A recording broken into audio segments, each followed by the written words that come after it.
السلام علیکم ورحمۃ اللہ وبرکاتہ۔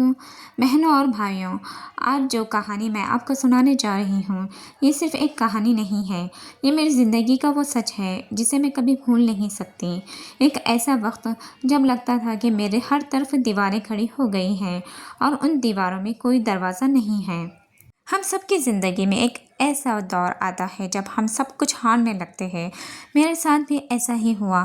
ایک ایسی پریشانی نے مجھے گھیر لیا تھا جس کا حل کسی انسان کے پاس نہیں تھا۔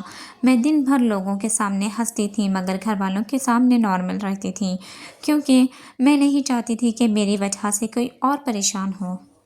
لیکن جیسے ہی رات ہوتی تھی، میرا کمرہ بند ہوتا تھا اور اندھیرا چھاتا تھا تو میرے اندر کا بکھراؤ جو آنسو بن کر نکل آتا تھا۔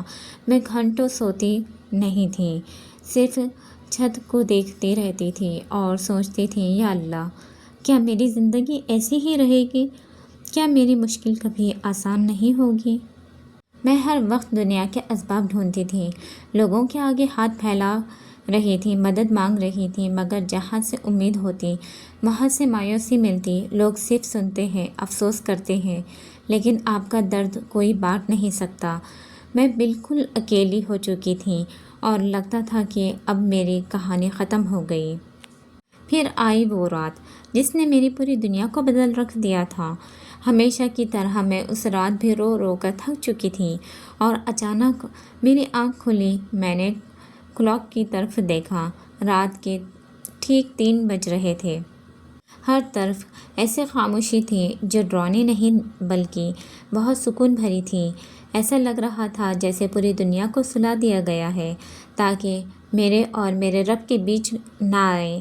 مجھے اچانک ایک سبق یاد آیا جو میں نے بچپن میں سنا تھا، جب دنیا کے سارے دروازے بند ہو جائیں تو عرش کا دروازہ کھلا ہوتا ہے۔ میں نے بہت مشکل سے اپنے قدم اٹھائے، بدن میں طاقت نہیں تھی، دل ٹوٹا ہوا تھا۔ میں نے وضو کیا۔ وہ ٹھنڈا پانی جب میرے چہرے پر لگا تو مجھے ایسا لگ رہا تھا جیسے میری روح تھوڑی سی جاگ اٹھی ہو۔ میں نے کمرے کا ایک کونا چنا، اپنا مصلی بچھایا۔ جب میں نے نیت باندھی اور کھڑی ہوئی تو پہلی بار مجھے ایسا احساس ہوا کہ میں اکیلی نہیں ہوں۔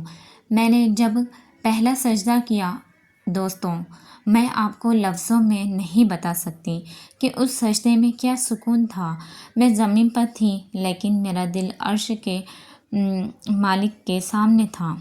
میں نے اس رات کوئی لمبی چوڑی دعائیں نہیں مانگی کیونکہ میرے پاس لفظ ہی نہیں بچے تھے۔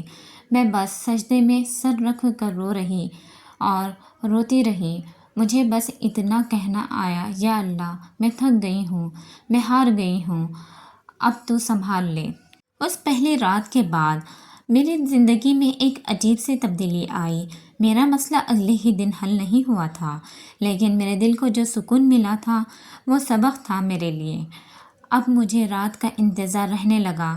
دن بھر جو بھی پریشانی ہوتی، جو بھی لوگ مجھے دکھ دیتے، میں سوچتی کہ کوئی بات نہیں، رات کو 3 بجے میں اپنے رب کو سب بتاؤں گی۔ تہجد اب صرف ایک نماز نہیں رہی تھی، وہ میرا عشق بن گئی تھی۔ میں دن میں ہی سوچتی تھی کہ آج رات میں اللہ سے کیا کیا باتیں کروں گی۔ لوگ کہتے ہیں نا کہ جب آپ کسی سے محبت کرتے ہیں تو اسے اکیلے میں ملنے کا انتظار کرتے ہیں۔ میرے لیے وہ اکیلا پن کا وقت تہجد بن گیا۔ میں نے پڑھنا شروع کیا کہ تہجد کے وقت اللہ تعالیٰ پہلے آسمان پر نزول فرماتا ہے اور خود پکارتا ہے کہ ہے کوئی مجھ سے مانگنے والا جسے میں عطا کروں، ہے کوئی مغفرت چاہنے والا جسے میں معاف کروں۔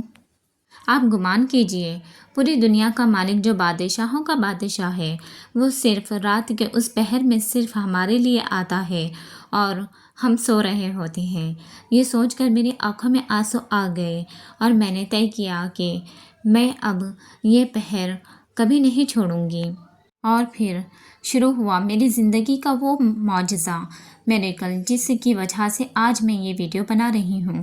لوگ کہتے ہیں کہ معجزے صرف پہلے زمانے میں ہوتے تھے، لیکن میں کہتی ہوں کہ معجزے آج بھی ہوتے ہیں، بس ہم مانگنا نہیں جانتے۔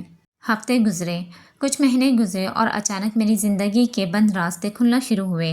میرا جو مسئلہ تھا دنیا کی نظر میں بالکل ناممکن تھا، جسے سب نے کہہ دیا تھا کہ یہ کبھی ٹھیک نہیں ہو سکتا، اللہ نے ایسی جگہ سے اس کا حل نکالا کہ میں خود دنگ رہ گئی۔ ایسے ایسے لوگ میری مدد کے لیے آئے جن کو میں جانتی تک نہیں تھی۔ جو کام مہینوں سے اٹکے ہوئے تھے وہ دنوں میں ہونے لگے۔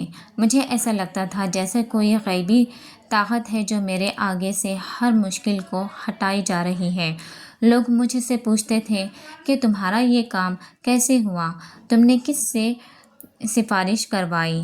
میں مسکرا کر اور دل میں کہتی تھی میں نے سفارش اس سے کروائی جو رات کو 3 بجے عرش سے پکارتا ہے۔ تہجد نے مجھے صرف میری دعا نہیں دی بلکہ مجھے ایک نیا انسان بنا دیا، مجھے صبر سکھایا، مجھے شکر سکھایا۔ میرے پیارے بھائی اور بہنوں، آج آپ اس ویڈیو کو دیکھ رہے ہیں تو یہ کوئی اتفاق نہیں ہے۔ شاید آج آپ کا دل ٹوٹا ہوا ہے، شاید آپ کسی ایسی پریشانی میں ہیں جو آپ کسی کو بتا نہیں سکتے، شاید آپ کی کوئی ایسی دعا ہے جس کے لیے آپ برسوں سے رو رہے ہیں لیکن وہ پوری نہیں ہو رہی۔ تو آج میری اس کہانی سے ایک سبق لے لیجئے، دنیا کے آگے رونا چھوڑ دیجئے، لوگوں کے سامنے ہاتھ پھیلانا بند کر دیں۔ آج رات جب سب سو جائیں تو آپ اٹھیے، 2 رکعت نماز کی نیت کیجیے اور اپنے رب کے سامنے رو پڑیے۔ یاد رکھیں، تہجد میں مانگی گئی دعا اس تیر کی طرح ہوتی ہے جو کبھی نشانے سے قطع نہیں ہوتا، یہ سیدھا عرش پر لگتی ہے۔ اللہ آپ کے آنسوؤں کو کبھی ضائع نہیں ہونے دے گا، وہ آپ کو ایسی جگہ سے نوازے گا کہ آپ خود کہیں گے کہ الحمدللہ، اچھا ہوا میری دنیا کی امیدیں ٹوٹ گئیں تاکہ میں اپنے رب کے قریب ہو سکوں۔